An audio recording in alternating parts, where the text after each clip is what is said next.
আমার আজকের recipe chilli garlic potatoes recipe. এটা একটা ইজি স্ন্যাক্স রেসিপি। এটা খুব চটজলদি বানিয়ে নেওয়া যায়। আশা করছি রেসিপিটি সকলের ভালো লাগবে। নমস্কার বন্ধুরা, কিচেন ক্রাভিংসে সকলকে স্বাগত জানিয়ে শুরু করছি আজকের রেসিপি। আর রেসিপিটি ভালো লাগলে লাইক কমেন্ট শেয়ার করার অনুরোধ থাকলো। পাশে থাকা বেল আইকনটি প্রেস করে সঙ্গে থাকবে নেক্সট রেসিপি দেখার জন্য। আর ভিডিওটি স্কিপ না করে লাইক দিয়ে দেখা শুরু করো বন্ধুরা, তাহলে দেখতে থাকো। আর নতুন বন্ধুদের জানাই সাদরে আমন্ত্রণ, পুরনো বন্ধুদের সঙ্গে থাকার জন্য অসংখ্য ধন্যবাদ। আর যে যেখান থেকে দেখছো বন্ধুরা আমার এই রেসিপিটি, তাদেরকে জানাই অসংখ্য ধন্যবাদ। তাহলে দেখতে থাকো, সঙ্গে থাকো। আমি এর জন্য নিয়ে নিয়েছি 3টে আলু। দেখো আলুগুলোকে আমি খোসা ছাড়িয়ে নিয়েছি তাড়াতাড়ি করার জন্য। আর এইভাবে দেখো আমি স্লাইস করে আলুগুলোকে আমি জলদি কেটে নিচ্ছি। 3টে আলু আমি একইভাবে দেখো এরকম স্লাইস করে কেটে নিয়েছি। এই প্রত্যেকটা আলু এইভাবে কেটে নিয়েছি। এবার একটা বোলের মধ্যে আলুগুলোকে আমি তুলে নিচ্ছি। তারপরে আমি জল দিয়ে আলুগুলোকে খুব ভালো করে পরিষ্কার করে আমি ধুয়ে নেব। দেখো এক ধোয়া ধুয়ে নিয়েছি আর আবার ধুয়ে নিলাম। তারপরে আমি ওভেনে একটা পাত্রের মধ্যে জল আগের থেকেই ফুটতে দিয়ে দিয়েছিলাম। তারপরে দিয়ে দিচ্ছি একটু নুন, যাতে তাড়াতাড়ি বয়েল হয়ে যায়। তারপরে সব আলুগুলোকে দিয়ে আমি মিনিট 10 আমি বয়েল করে নেব। খুব বেশি বয়েল করলে হবে না। দেখো ততক্ষণে আমি এই গার্লিকগুলোকে একটুখানি কুচিয়ে নিচ্ছি একদম জিরি করে, ওটা বয়েল হতে হতে। আর এই গার্লিকের ফ্লেভারটা এতটাই সুন্দর লাগে। আমি এর আগে চিকেন গার্লিক করেছি, আজকে আমি তোমাদের পটেটো গার্লিক করে দেখাচ্ছি। এটা খেতে এতটাই সুন্দর হয়, তোমরা অবশ্যই একবার এইভাবে এই সহজ পদ্ধতি অবলম্বন করে বাড়িতে ট্রাই করে ফেলবে। আর নিয়ে নিয়েছি একটু আদাটাকেও আমি এইভাবে দেখো কুচিয়ে নিচ্ছি জিরি করে। যেমন রসুনগুলোকে আমি কেটে জিরি করে কুচিয়ে নিয়েছি, আদাগুলোকেও সেভাবে কুচিয়ে নিলাম। আদা আর রসুনটা কুচিয়ে নিয়েছি। এদিকে লঙ্কাগুলোকেও আমি দেখো সুন্দর করে কুচিয়ে নিচ্ছি। আর এই আদা রসুন আর লঙ্কা এইগুলোকে একসঙ্গে ফ্রাই করলে দুর্দান্ত একটা স্মেল আসে। দেখো প্রত্যেকটা লঙ্কা আমি দেখো কুচিয়ে নিয়েছি। আর এটা খুবই সহজে উপায়ে আমি তোমাদের করে দেখাচ্ছি। তোমরা যে কোনো সময় খুব চটজলদি এটা রেডি করে নিতে পারবে। দেখো আমরা সবগুলোকে কুচিয়ে নিয়েছি।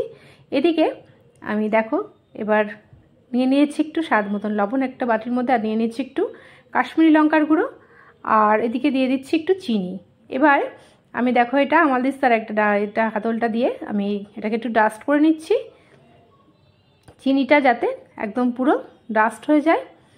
আর এদিকে দেখো এগুলো করতে করতে আলুটা বয়েল হয়ে গেছে। আমি মিনিট 10 আমি এটাকে বয়েল করে নিয়েছি। তারপরে জল ঝরিয়ে আলুগুলোকে আমি তুলে নিয়েছি। দেখো আলুগুলোকে সব তুলে নিলাম। এবার আমি এদিকে ঠান্ডা করে নেবো। আলুগুলো ঠান্ডা হয়ে গেছে, ঠান্ডা করে নিয়েছি। তারপরে একটা ম্যাশারের সাহায্যে আলুগুলোকে ম্যাশ করে নিচ্ছি। আলুগুলোকে যেন দানা না থাকে আমি সেইভাবে ম্যাশ করে নিয়েছি দেখো। এবারে আমি এর মধ্যে বাইন্ডিংয়ের জন্য দিয়ে দেবো একটু কর্নফ্লাওয়ার। আমি দিয়ে দিচ্ছি কর্নফ্লাওয়ারটা দিলে বাইন্ডিংটা খুব সুন্দর আসে। আমি 3 চামচ কর্নফ্লাওয়ার দিয়ে দিয়েছি। তারপরে দিয়ে দিচ্ছি একটুখানি স্বাদ মতন 1 চিমটে লবণ। তারপরে আমি হাত দিয়ে খুব সুন্দর করে এটাকে একটু ম্যাশ করে নিচ্ছি। এটা স্মুথভাবে একটা ডো আমি রেডি করে নিলাম। দেখো এবার এটা গোল আকারে আমি কতগুলো পটেটো বলস আমি রেডি করে নিচ্ছি। এদিকে একটা পাত্রের মধ্যে আমি পটেটো বলটাকে রেডি করে নিচ্ছি। এবারে প্রত্যেকটা দেখো আমি একইভাবে গোল শেপে আমি রেডি করে নেব। দেখো হাতের মধ্যে এরকম প্রেস করে নিয়ে আমি গোল করে বলের শেপ দিয়ে দেখো একদম পিং পং বলের মতন ছোট বলের শেপে আমি এগুলোকে করে নিচ্ছি। দেখো দেখতে মনে হচ্ছে একদম রসগোল্লা, একদম সফট রসগোল্লা মনে হচ্ছে। একইভাবে দেখো আমি আলুগুলোকে একই বল রেডি করে নিয়েছি একইভাবে। এবারে একটা পাত্রের মধ্যে আমি জল ফুটতে দিয়ে দিয়েছিলাম আগের থেকে। তারপরে বলগুলো আলতোভাবে আমি ছেড়ে দিচ্ছি। আমি মিনিট 5 আমি একটু বয়েল করে নেব, খুব বেশি বয়েল করলে হবে না। দেখো সবগুলো বয়েল আমি দিয়ে দিয়েছি। এখন আমি মিনিট 5 বয়েল করে নেব। বেশি বয়েল করলে এই আলুগুলো একদম গলে যাবে। দেখো 5 মিনিট পর আমি গ্যাস ওভেনটা অফ করে দিয়ে এবার আলতো করে জলটা ঝরিয়ে আমি তুলে নিচ্ছি। একটা পাত্রের মধ্যে দেখো আলতো করে তুলে নিচ্ছি যাতে ভেঙে না যায় একটাও। এবারে আমি এর মধ্যে একটু ঠান্ডা জল অ্যাড করে নেব।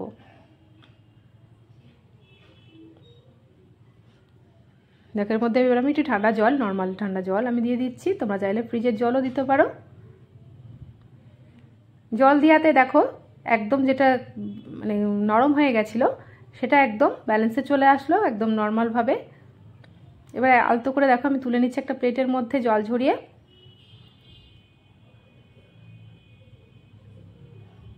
প্রত্যেকটা বল আমি তুলে নিয়েছি। এদিকে ওভেনে একটা ফ্রাই প্যান বসিয়ে দিয়েছি। খুবই মজাদার একটা রেসিপি। দেখো ফ্রাই প্যানটা গরম হয়ে গেলে দিয়ে দিচ্ছি একটু তেল, একদম সাদা তেল দিয়ে দিচ্ছি, আর দিয়ে দিচ্ছি সামান্য পরিমাণ বাটার। আমি খুব সামান্য পরিমাণ বাটার অ্যাড করেছি, তোমরা চাইলে তোমাদের ইচ্ছা অনুযায়ী আর একটু পরিমাণ বাড়িয়ে দিতে পারো। আর এদিকে দিয়ে দিচ্ছি গার্লিকগুলো কুচিয়ে রেখেছিলাম, মানে রসুনগুলো কুচিয়ে রেখেছিলাম, সেগুলোকে আমি একটু লাল লাল করে ফ্রাই করে নেব। আর দিয়ে দেবো আদার টুকরোগুলো, আদা কুচিটা। আদা রসুনটাকে আমি গোল্ডেন ব্রাউন কালার করে একটু ফ্রাই করে নিচ্ছি। আদার কাঁচা গন্ধটা যতক্ষণ না যাচ্ছে আমি ততক্ষণ ফ্রাই করতে থাকবো। তোমরা চাইলে আরেকটু বাটার অ্যাড করে দিতে পারো, আমি অল্প দিয়েছি, যেহেতু রিচ বাটারটা আমি তার জন্য আর রাতে করছি এটা ডিনারের জন্য। এটা ডিনারে বা সকালে ব্রেকফাস্টে তোমরা এটা করে নিতে পারো এটা। আর দিয়ে দিচ্ছি একটু সয়া সস এর মধ্যে। সয়া সসটা দিয়ে এবার একটু নেড়ে চেড়ে নিলাম। এটা ডিনারে বা লাঞ্চে তোমরা লুচি পরোটার সঙ্গে এটা খেতে পারো। তারপরে আমি পটেটো বলসগুলোকে এর মধ্যে দিয়ে এবার আমি একটুখানি নেড়ে নিচ্ছি, খুব সুন্দর করে আলতোভাবে নেড়ে নিচ্ছি যাতে পটেটো বলসগুলো একটু ভেঙে না যায়। দেখো কত সুন্দর দেখতে লাগছে এখনই। এবারে আমি এর মধ্যে একটু টমেটো সস অ্যাড করে দিলাম। তোমরা চাইলে এখানে চিলি সসও অ্যাড করে দিতে পারো, আমি টমেটো সস আর সয়া সস অ্যাড করেছি। তারপরে দেখো নেড়ে চেড়ে দিচ্ছি, আর দেখতে কতটা সুন্দর হয়েছে, লোভনীয় হয়েছে।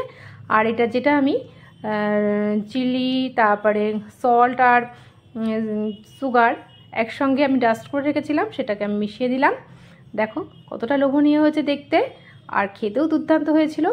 আর নামানোর আগে আমি দিয়ে দিচ্ছি একটুখানি ধনেপাতা কুচি, এটা খেতে দুর্দান্ত লাগে।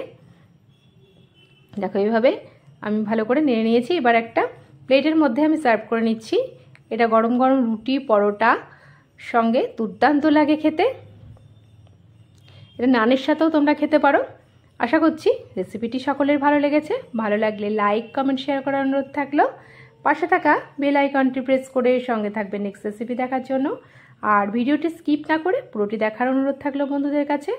আজকের মতো এইটুকুনি, আবার আসবো নতুন নতুন রেসিপি নিয়ে। ভালো থাকবে, সুস্থ থাকবে, ধন্যবাদ।